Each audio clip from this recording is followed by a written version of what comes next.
What happens when you tell your husband that monogamy is just a fantasy, then find him handing you divorce papers at the breakfast table, his new lawyer standing right behind him? Can one honest conversation unravel everything you thought you controlled, leaving you the outcast in your own story? Before we dive deeper into this story, I have one small request. Please subscribe, drop a like, comment, and hit that hype button to boost this channel so more people can discover these incredible stories. I always prided myself on being intellectually superior to my husband Nathan. While he sat there every morning, methodically eating his oatmeal and reading tech blogs on his tablet, I knew I possessed a worldliness he simply couldn't grasp. That Tuesday morning in September, I decided it was finally time to enlighten him. "Nathan, we need to talk about something important," I announced, setting my coffee cup down with deliberate authority. Our 7-year-old daughter, Emma, was upstairs getting ready for school, giving us the perfect opportunity for an adult conversation. He looked up from his screen, those steady brown eyes meeting mine with the same patient expression he always wore. "What's on your mind, Eudoxia?" I took a deep breath, preparing to deliver what I considered a gift of honesty. "I've been thinking about our marriage, about expectations we place on each other. Don't you think monogamy is kind of unrealistic?" Nathan's spoon paused halfway to his mouth. "I'm sorry, what?"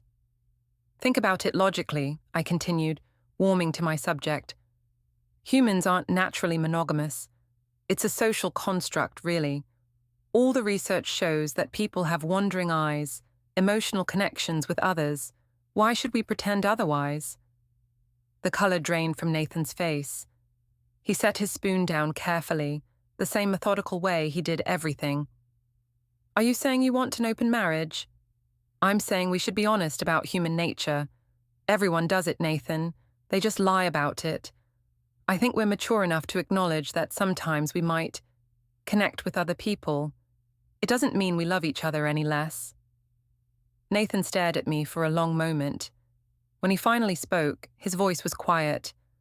"By everyone does it, do you mean you've already done it?" I felt a flutter of irritation. He was being so literal, so small-minded.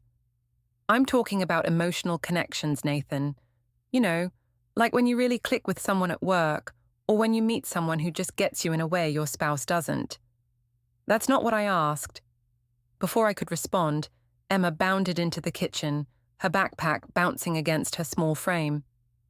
"Daddy, can you drive me to school today? Mummy was on the phone really late last night, and I don't want her to be tired."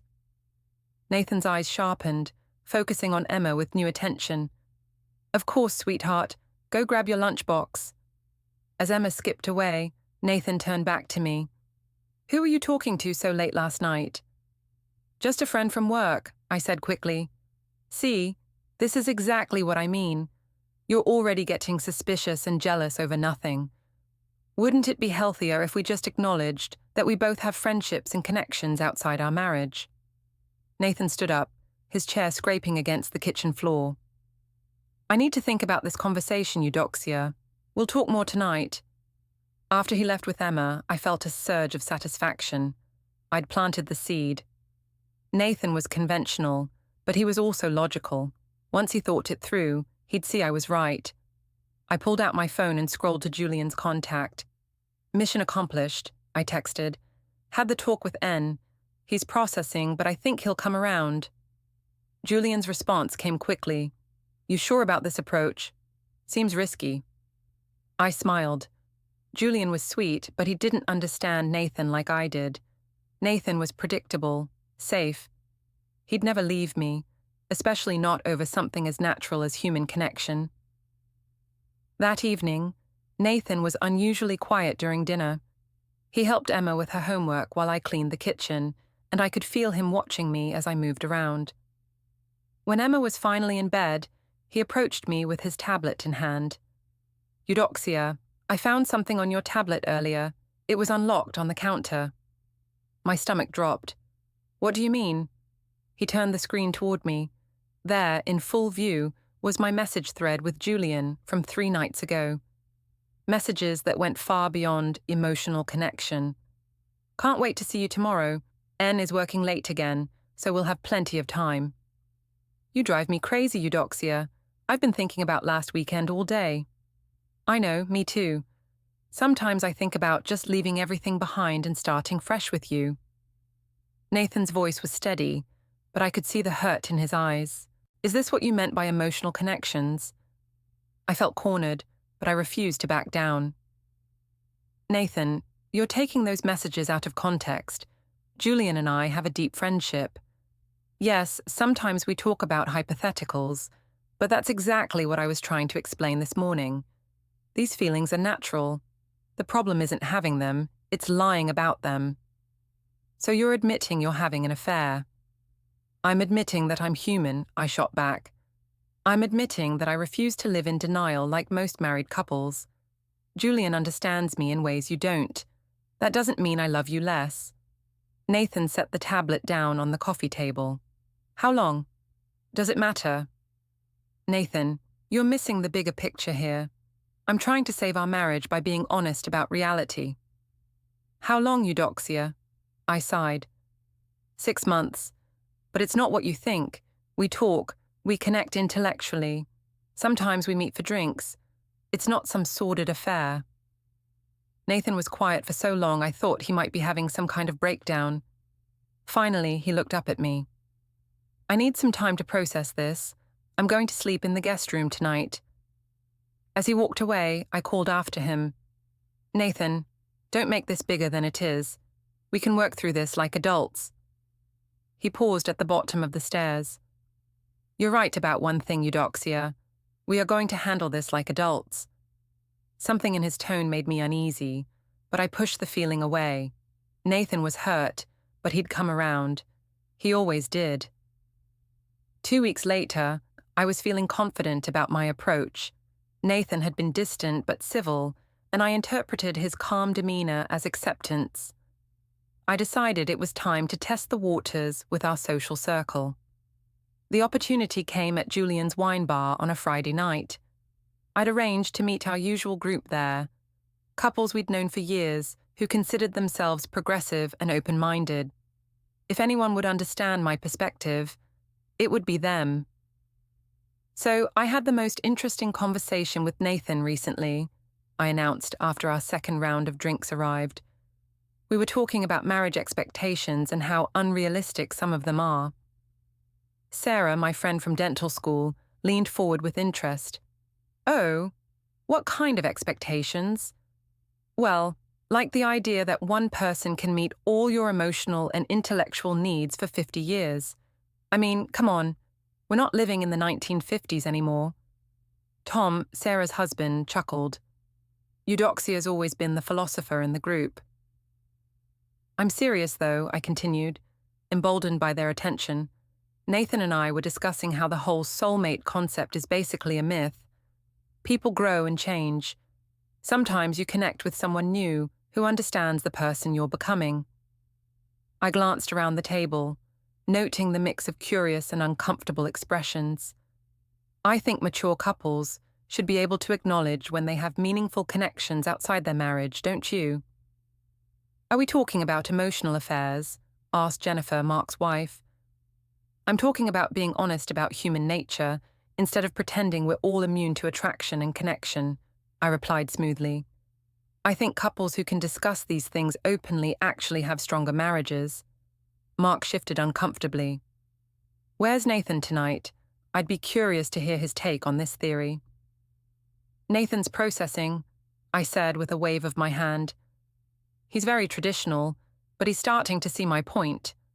The poor man has been so repressed, thinking that having feelings for someone else makes you a bad person. I'm helping him understand that it just makes you human.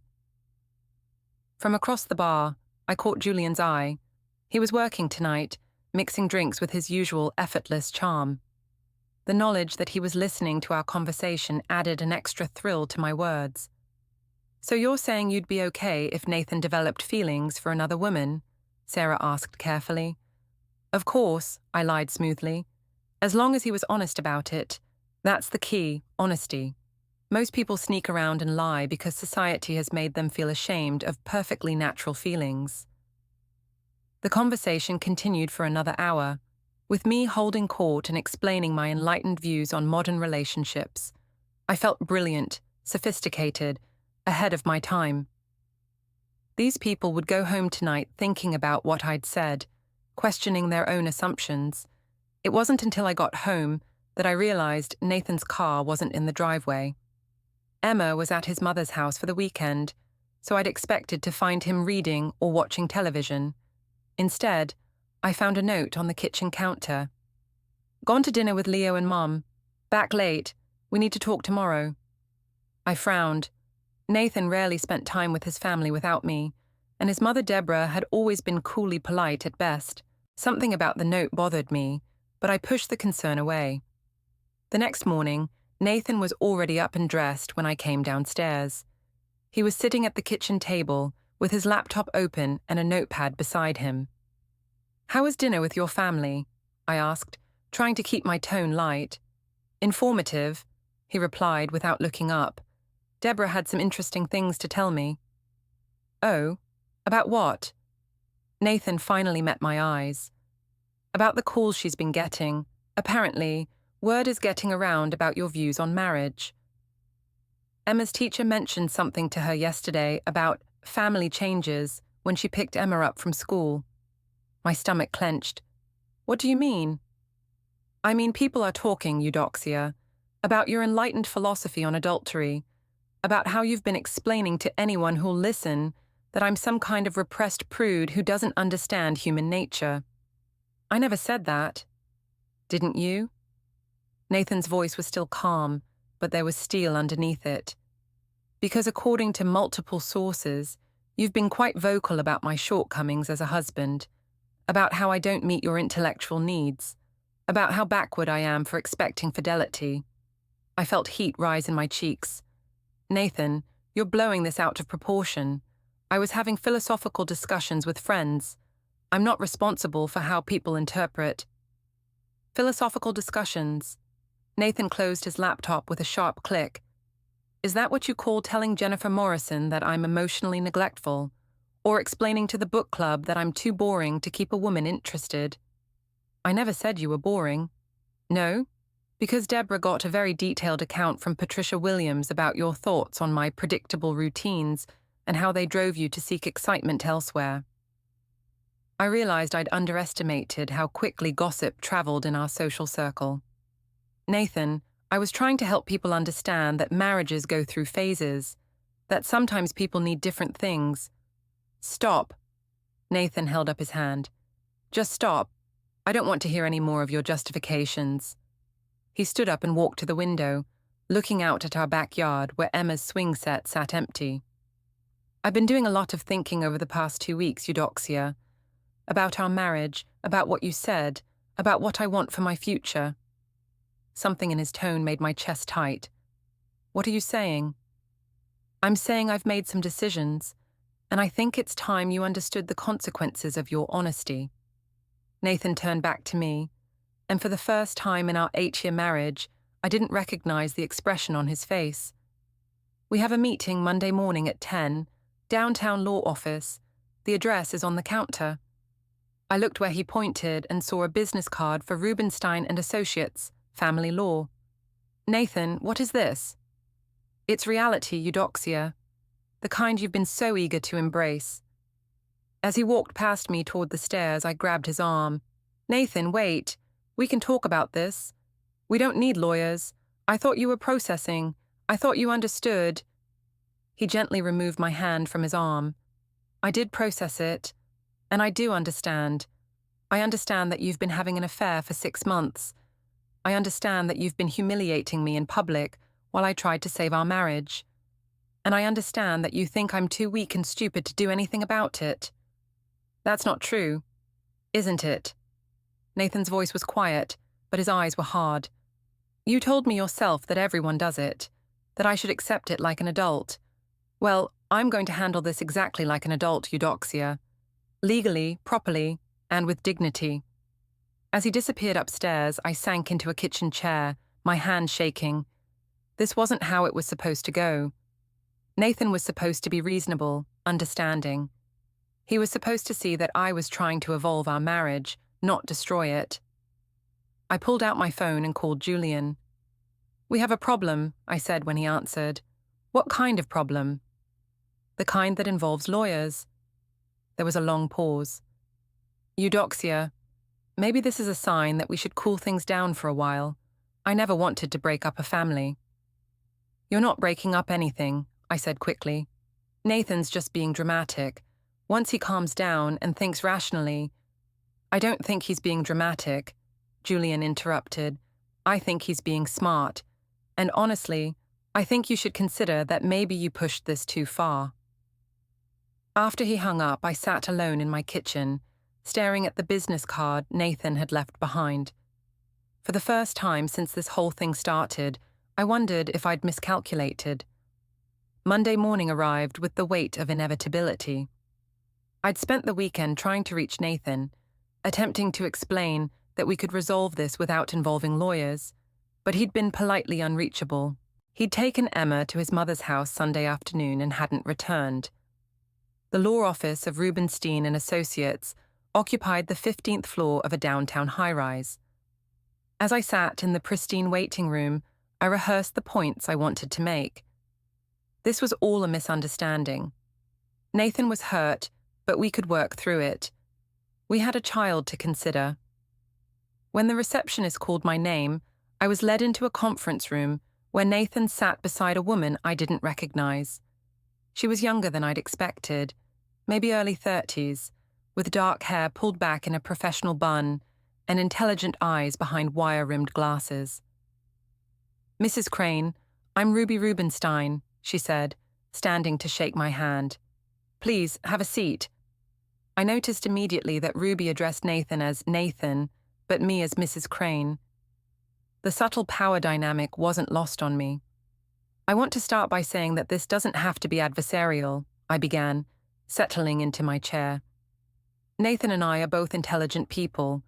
We can work through this misunderstanding without making things complicated." Ruby glanced at Nathan, then back at me. "Mrs. Crane, my client has asked me to discuss the terms of a separation agreement. Based on the evidence he's provided, we're looking at irreconcilable differences with documented infidelity." "Evidence?" I forced a laugh. "What evidence?" "Some text messages between friends." Ruby opened a folder and slid several papers across the table. "Bank records showing transfers to Julian Park, totaling $800 over 6 months. Phone records documenting over 300 calls, and text messages, during that same period, many occurring during family time and holidays. Screenshots of social media posts discussing your relationship status." I stared at the documents, my confidence wavering. Those transfers were loans. Julian was having financial difficulties. "Loans," Ruby repeated neutrally. "Do you have any documentation of loan agreements, repayment schedules?" "It wasn't formal. It was helping a friend." "I see. And the phone calls at 11 p.m. on Christmas Eve. Was Mr. Park having a financial emergency that night?" I felt heat creeping up my neck. "Ruby. Can I call you Ruby? I think you're misunderstanding the nature of my friendship with Julian. Yes, we're close. Yes, I've helped him financially. But this isn't some sordid affair. This is about two people who connect intellectually and emotionally." "Mrs. Crane," Ruby's voice remained professional, "emotional adultery is still adultery in the eyes of the court.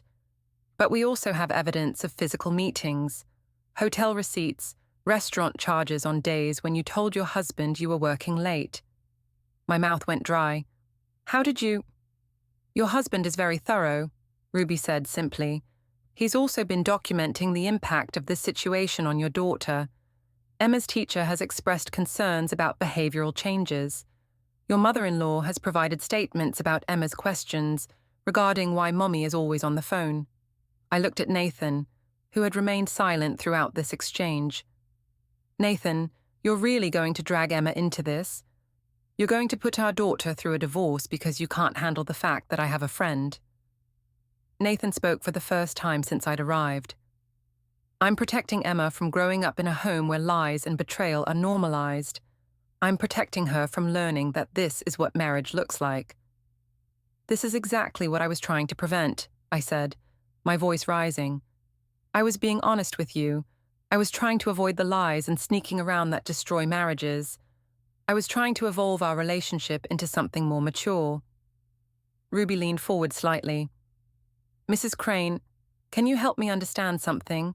If your goal was honesty and transparency, why did you tell your husband you were working late when you were actually meeting Mr. Park? Why did you delete text messages from your phone? I didn't delete anything. Ruby slid another paper across the table. Your phone records show incoming and outgoing messages that don't appear in the screenshots you provided to your husband. Where are those messages? I felt trapped. I might have deleted some messages to save space on my phone. That's not unusual. Including messages where you discussed leaving your husband for Mr. Park. My blood turned to ice. That was hypothetical. People say things they don't mean when they're caught up in emotion. So you admit there were messages discussing leaving your family. I realized I was being maneuvered into admissions I didn't want to make. I want my own lawyer. That's certainly your right, Ruby said, but I should inform you that your husband is prepared to file for divorce with or without your cooperation. The question is whether you want to participate in creating a fair custody and financial arrangement, or whether you'd prefer to let the court decide. What are you asking for? I managed. Nathan finally looked directly at me. Joint custody with Emma's primary residence with me. You can have her every other weekend and Wednesday evenings. I want the house. Since I can provide Emma with stability, you can have your car and half the savings account. That's ridiculous. I'm her mother. No court is going to give you primary custody. Ruby's expression didn't change. Mrs. Crane, courts prioritize the best interests of the child. A parent who has been using family resources to fund an extramarital relationship, who has been lying about their whereabouts, and who has been exposing the child to emotional instability. Well, that doesn't typically align with best interests. I felt the room spinning slightly. This is insane. Nathan, you can't seriously be considering destroying our family over this. What about counseling? What about working through our problems? Eudoxia, Nathan's voice was gentle but firm. You told me that monogamy was unrealistic. You told me that everyone has affairs and I should accept it. You said we should handle this like adults. I'm doing exactly what you asked. That's not what I meant, and you know it. What did you mean? Ruby asked. Because from where I sit, it sounds like you wanted permission to continue your affair while maintaining the financial and social benefits of marriage. Is that accurate? I stared at her, realizing that my carefully constructed justification sounded pathetic when examined by someone who wasn't emotionally invested in believing them. I need time to think, I said finally. Of course, Ruby replied. Take all the time you need. But I should mention that we'll be filing the initial paperwork by the end of the week. The sooner we can reach an agreement, the less complicated this becomes for everyone involved. As I left the law office, my phone buzzed with a text from my sister Marina. Heard about the lawyer meeting. Call me. I realized that Nathan's methodical approach extended beyond gathering evidence. He was also controlling the narrative, making sure his version of events reached key people before mine did. For the first time since this whole situation began, I wondered if I'd underestimated my quiet, predictable husband. The next few weeks passed in a blur of humiliation and isolation. Word of the divorce proceedings spread through our social circle faster than I could manage the damage. The same friends who had listened to my philosophical discussions about modern marriage were now viewing me as a cautionary tale. I tried to maintain my routine at the dental clinic, but even there, the atmosphere had shifted. My co-workers, who had once enjoyed my stories about Nathan's boring habits, now exchanged glances when I entered the break room. Eudoxia, can I speak with you privately? Dr. Patterson, the practice owner, called me into his office on a Thursday afternoon. Of course, I said, settling into the chair across from his desk. "I've been getting some calls," he said carefully. "Patients asking about your personal situation. I don't normally involve myself in staff's private lives, but when it affects the practice..." My stomach dropped. "What kind of calls?" "Questions about your professionalism, about whether you're stable." Mrs. Henderson specifically asked to be scheduled with another hygienist. Mrs. Henderson had been my patient for 3 years. "What did you tell her?" "I told her that your personal life doesn't affect your professional competence. But Eudoxia, I need you to understand that this practice depends on trust and reputation. If patients start requesting other hygienists..." "I understand," I said quickly. "Dr. Patterson, this is all just gossip and misunderstandings. Nathan and I are working through some issues, but it's not what people are saying." "What are people saying?" I realized I'd walked into another trap. "Just rumors. You know how people exaggerate." Dr. Patterson nodded slowly. "I hope you can resolve whatever's happening at home, Eudoxia, for everyone's sake." That evening, I called Marina for moral support. She was the one person who consistently took my side, who understood that Nathan was being unreasonable. "This is ridiculous," Marina said after I'd explained about work. "Nathan is trying to destroy your life because his ego can't handle the fact that you're more sophisticated than he is." "I know.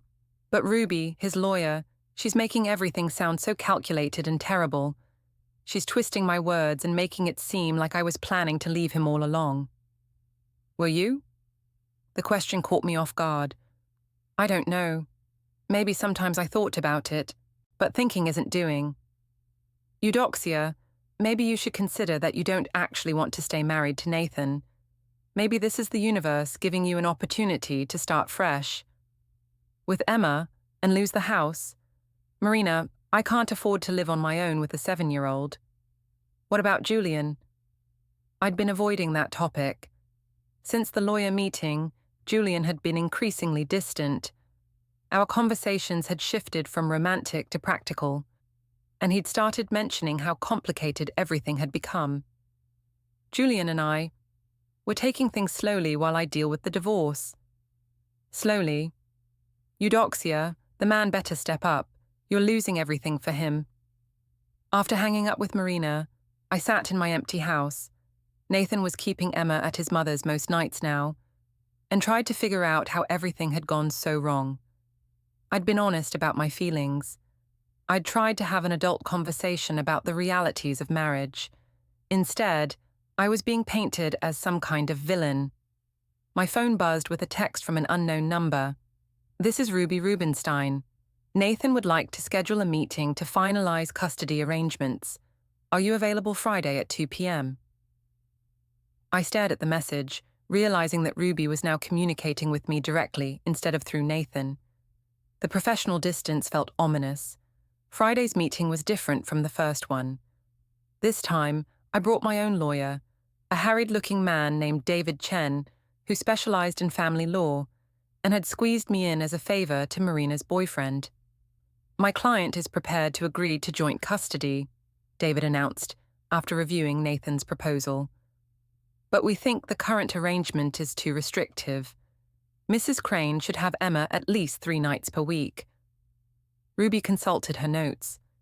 "Mr. Crane is willing to consider that, provided Mrs. Crane can demonstrate stable housing and childcare arrangements. Currently, she's living alone in the marital home, which is scheduled for sale." "Wait, what?" I looked between the lawyers. Nobody said anything about selling the house. "Mrs. Crane," Ruby said patiently, "the house is the family's primary asset. If you can't afford the mortgage payments on your own, and your husband is seeking primary custody, the logical solution is to sell and divide the proceeds." "But Emma's room is there. Her school, her friends..." "Emma will maintain her school enrollment," Nathan said quietly. "I've already spoken with the district about changing her address to my mother's house." I felt like I was drowning. "Nathan, you can't just move Emma away from her home." "I'm not moving her away from anything," Nathan replied. "I'm providing her with stability while you figure out your living situation." David leaned over to whisper in my ear. Eudoxia, they have a strong case. Nathan's been documenting everything, and he's got financial records showing you spent family money on your affair. We need to focus on what we can realistically get. What can we realistically get? Shared custody, maybe 40% of the house proceeds, and hopefully no alimony obligations. Alimony obligations? I thought Nathan would pay me alimony. David shook his head. Not when you're the one who committed adultery. In fact, there's a chance you might owe him support, depending on how the court views the financial impact of your affair. I looked across the table at Nathan, who was listening to Ruby explain something in low tones. For 8 years, I'd seen him as predictable, passive, easy to manage. Now I was watching him systematically dismantle my life with the same methodical approach he brought to everything else. I need a break, I announced, standing abruptly. In the hallway outside the conference room, I called Julian. This is a disaster, I told him. Nathan's taking Emma, the house, everything. I need to know where we stand, Julian. I need to know if you're serious about us. There was a long pause. Eudoxia, I think maybe we moved too fast. This whole situation, it's complicated. Maybe we should take a step back until your divorce is finalized. A step back? Julian, I'm losing everything. I need to know that it was worth it. I never asked you to leave your husband, Julian said quietly. I thought you wanted an open marriage. I didn't realize it would lead to all this. As I hung up the phone, I realized that I was truly alone. Nathan had Ruby. Emma had Nathan. Even Marina, for all her support, was safely married to someone else. When I returned to the conference room, Ruby was sliding another document across the table. Mrs. Crane, we've prepared a final settlement offer. Your husband is willing to expedite the divorce if you agree to these terms. I looked down at the papers, seeing my marriage reduced to bullet points and dollar amounts. At the bottom of the page, Nathan had already signed his name in his careful, precise handwriting. What happens if I don't sign? Then we go to court, Ruby said simply, which will be more expensive, more time-consuming, and likely result in a less favorable outcome for you. I picked up the pen, my hand trembling slightly. As I signed my name, I couldn't help but think that Nathan had gotten exactly what he wanted, an adult resolution to our marital problems. Just not the kind I'd had in mind. The social fallout from the divorce proceedings was swift and merciless. What I had initially dismissed as gossip had crystallized into a community consensus. I was the woman who had destroyed her family for a bartender. The first major blow came at Emma's school Halloween carnival. I'd been looking forward to it for weeks, seeing it as an opportunity to show everyone that I was still a devoted mother despite the circumstances. I arrived in the costume I'd spent hours perfecting. A sophisticated witch with flowing robes and an elaborate hat. Emma ran to me when she spotted me near the game booths, her fairy costume sparkling under the gymnasium lights. "Mommy, you came." "Of course I came, sweetheart. I wouldn't miss it." But as we moved through the carnival together, I began to notice the subtle shifts in behavior around us. Conversations paused when I approached. Other mothers smiled politely, but didn't linger for chat.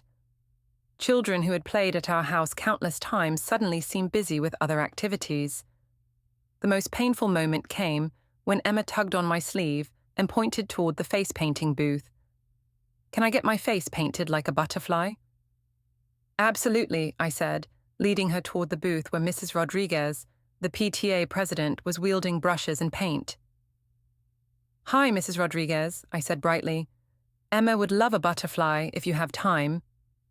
Mrs. Rodriguez looked up with a strained smile. "Of course. Emma, sweetie, hop up in the chair." As she began painting Emma's face, I tried to make conversation. "This is such a wonderful event. You've outdone yourself with the decorations." "Thank you," Mrs. Rodriguez replied, focusing intently on Emma's cheek. "We had a lot of volunteer help this year." "I'm sorry I wasn't able to help with setup. Things have been complicated lately, but I'm hoping to be more involved going forward." Mrs. Rodriguez paused in her painting. Eudoxia, I think it's wonderful that you're prioritizing Emma during this difficult time. Something in her tone made me defensive. Emma has always been my priority. Nothing about that has changed. Of course not, Mrs. Rodriguez said quickly, returning to her work. It's just that children are so sensitive to change. We want to make sure she feels supported. Supported by whom? By everyone in her community. Her father has been wonderful about communicating with the school, making sure we understand her needs during the transition. I felt a chill that had nothing to do with the October weather. Nathan's been talking to the school? Just ensuring continuity of care, Mrs. Rodriguez said carefully, making sure Emma has consistent support systems. When Emma's butterfly was complete, she admired herself in the small mirror Mrs. Rodriguez provided. It's beautiful. Thank you. You're welcome, sweetheart. Emma, did you know your daddy is helping with the winter reading program? We're so grateful for parent volunteers. As we walked away from the face painting booth, I realized that Nathan hadn't just been documenting our marriage's dissolution. He'd been positioning himself as the stable, involved parent, while I was cast as the disruptive force. The realization was confirmed an hour later when I overheard a conversation near the bake sale table. I feel so sorry for that little girl, one woman was saying. Can you imagine having your mother's affair be public knowledge at school? Nathan's handling it well, though, another voice replied. He's been nothing but dignified through this whole mess. I don't know how he's managed to stay so calm. Some people have no shame, the first woman continued. Flaunting an affair and then acting like she's the victim when there are consequences. I wanted to march over and correct their misunderstandings, but Emma was tugging on my hand, asking if we could try the ring toss game. I spent the rest of the evening smiling and pretending I couldn't feel the weight of judgment following us around the gymnasium. That night, after I'd tucked Emma into bed at Nathan's mother's house, even our bedtime routine now happened on someone else's territory, I decided to fight back against the narrative that was destroying my reputation. I crafted what I thought was a thoughtful social media post. Going through a difficult time has taught me so much about the importance of authentic living.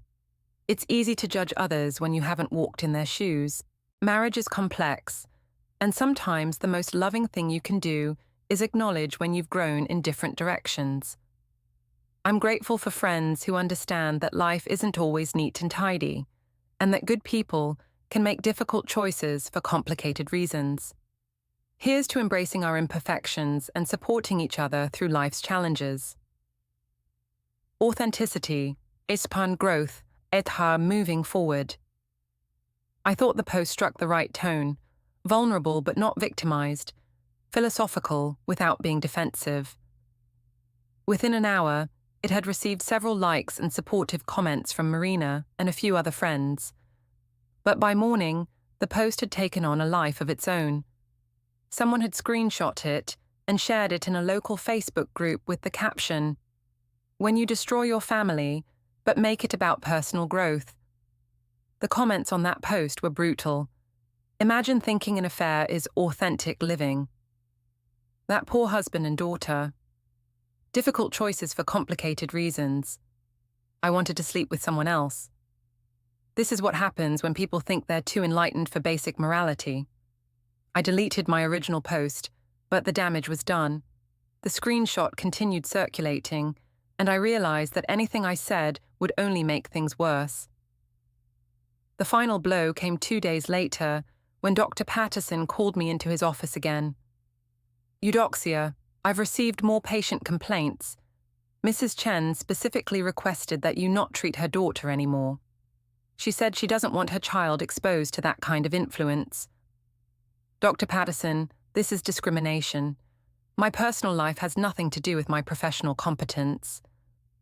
I agree with you, he said wearily, but I run a business, and if patients don't feel comfortable, I'm going to have to reduce your hours, temporarily, until things settle down. Reduce them to what? 2 days a week? I'm sorry, Eudoxia. I really am.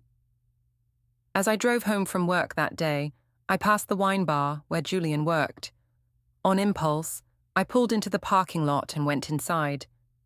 Julian looked surprised to see me. Eudoxia, what are you doing here? I needed to see you. Everything's falling apart, Julian. My job, my reputation, my relationship with Emma. I need to know that we're going to get through this together. Julian glanced around the nearly empty bar, then came around to my side. Let's talk outside. In the parking lot, under the harsh glow of a streetlight, Julian took my hands in his. Eudoxia, I care about you. I really do. But this situation, it's not what I signed up for. What do you mean? I mean, I thought we were having fun together. I thought you wanted to explore something outside your marriage, not blow up your entire life. I didn't blow up my life. Nathan did that when he couldn't handle an honest conversation about our marriage. Julian dropped my hands. Eudoxia, listen to yourself. You had an affair. You spent family money on me. You told people your husband was boring and repressed. This isn't Nathan's fault. I stared at him, feeling like I was seeing him clearly for the first time. So, you're abandoning me too? I'm not abandoning you. I'm being realistic. You need to focus on your daughter and your divorce. You need to figure out your life. And I need to step back from this situation. As I drove home alone, I realized that the intellectual superiority I'd always prided myself on had somehow led me to the most foolish decision of my life. I'd traded my marriage, my home, my job security, and my reputation for a relationship that had never been as serious as I'd convinced myself it was. For the first time since this whole ordeal began, I wondered if Nathan had been the smart one all along. The final court hearing took place on a grey December morning, 3 months after I'd first suggested to Nathan that monogamy was unrealistic. As I sat in the courthouse waiting room, I reflected on how dramatically my life had changed in such a short time. My reduced work schedule meant I'd had to move out of our family home and into a small apartment across town. Emma's primary residence was now officially with Nathan, though she spent Wednesday evenings and every other weekend with me. The transition had been harder on both of us than I'd anticipated. David, my lawyer, had prepared me for what to expect, but his confidence had been steadily declining as Ruby continued to present evidence that painted me as an irresponsible mother, an unfaithful wife. Remember, David whispered as we waited for our case to be called, Judge Morrison is fair but traditional. Don't volunteer information and try to appear remorseful about the impact on Emma. The courtroom was packed with people who'd watched my marriage slowly fall apart. Nathan's mother and brother in the front row, my father a few seats back, Marina nowhere to be seen. Judge Morrison went through the file with cool efficiency, then listened as Ruby calmly laid out the case. Nathan had been the stable parent. I had chosen an affair that disrupted our home. Every answer I gave made things worse. Yes, I'd had an affair. Yes, I'd sent Julian money from our joint account. Yes, I'd called it honesty, instead of ending my marriage before starting something new. Witnesses described Emma's anxiety, her questions about why I was always on my phone, her relief once she started living with Nathan and his mother. When the judge spoke to Emma privately, I watched my 7-year-old walk out of the courtroom holding a clerk's hand, knowing her words would matter more than anything I could say. In the end, the ruling was simple. Nathan got primary physical custody. I got supervised visits every other weekend and Wednesday nights, plus child support and a smaller share of the house proceeds. The judge said we both loved our child, but my choices had proven I put my desires ahead of stability. Nathan, with his quiet consistency, had become the safe parent. Outside, I went to ask Nathan about the transition schedule and found him talking with Ruby. The warmth between them was undeniable. Ruby admitted they'd become friends during the case. Nathan said they'd kept it strictly professional until after the hearing, and that he'd asked her to dinner the night before. When I demanded how that was different from what I'd done, he answered calmly.